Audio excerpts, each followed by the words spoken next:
History does not simply happen, it moves in a predictable, powerful rhythm. A great German philosopher named Georg Wilhelm Friedrich Hegel gave us a way to understand this rhythm. He called it the dialectic.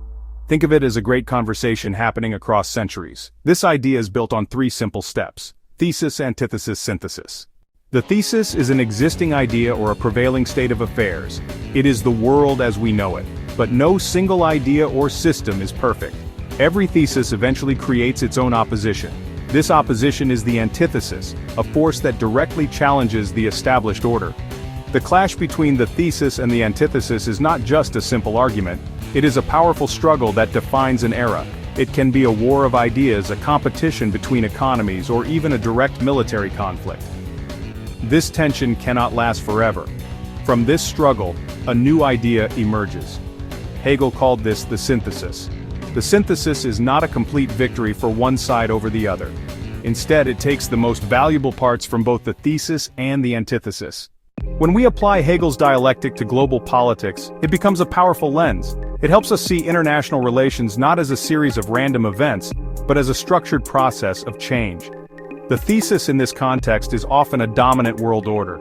This could be an empire, a specific ideology, a system of global governance led by a single superpower. For a time, this order seems stable and unshakable. It defines the rules of the game for all nations. It sets the standards for trade, diplomacy, security. Most countries operate within this established framework, accepting its core principles. The antithesis then emerges as a challenge to this dominant order.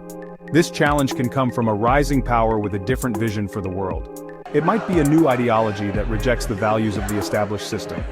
For example, a thesis of global free market capitalism might be challenged by an antithesis of state-controlled economic nationalism.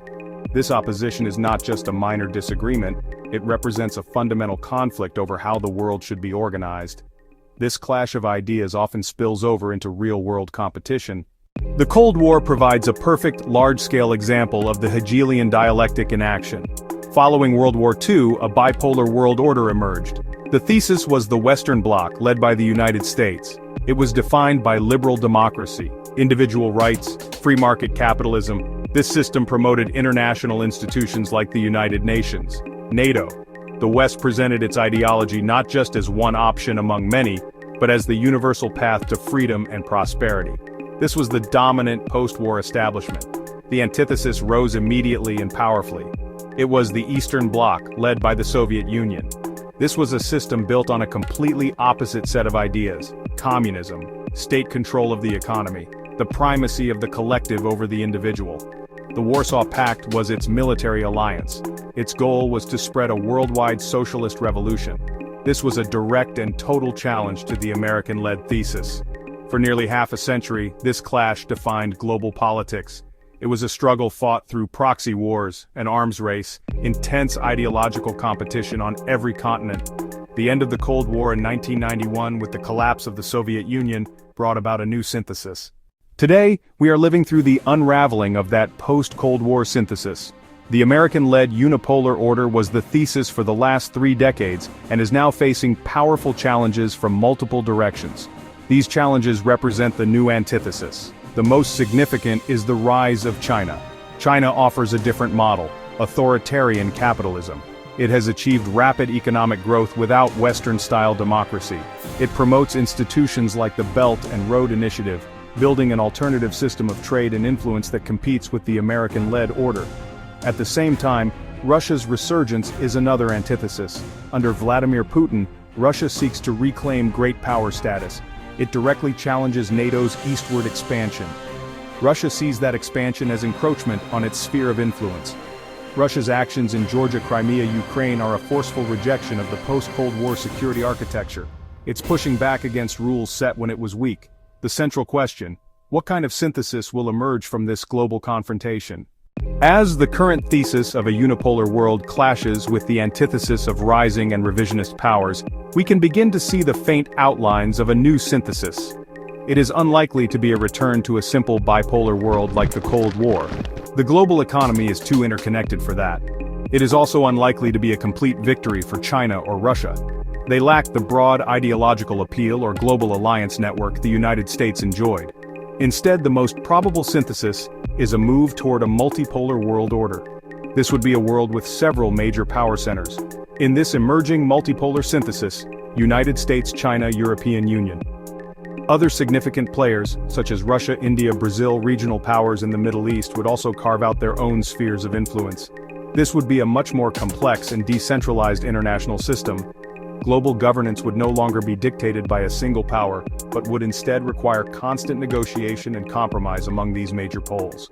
The world would be less predictable, with shifting alliances and regionalized competition. The movement toward a multipolar world will not be the end of the story. It will simply be the next synthesis, which, in time, will become the new thesis. Once this new order of multiple power centers solidifies, it will begin to generate its own internal contradictions. The very nature of a multipolar system, with its competing poles and lack of a single arbiter, could create new forms of instability. The competition between the United States, China, and Europe could become the central dynamic, the new thesis that defines the 21st century. What would be the antithesis to a multipolar world? Perhaps it would come not from a state, but from a global force that transcends nation-states altogether. A challenge like climate change, a future pandemic, even more disruptive than COVID-19, the rise of a powerful artificial general intelligence could represent a new kind of antithesis. These are problems that no single power or even a concert of powers can solve alone.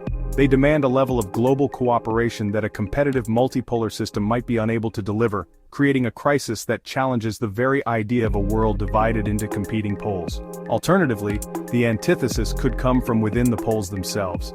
The synthesis emerging from such a crisis is impossible to predict. This is why Hegel's dialectic remains such an essential tool. It reminds us that history is a process of constant motion, driven by conflict and the search for resolution. We can see the present not as a final destination, but as one turn in the great spiraling journey of history.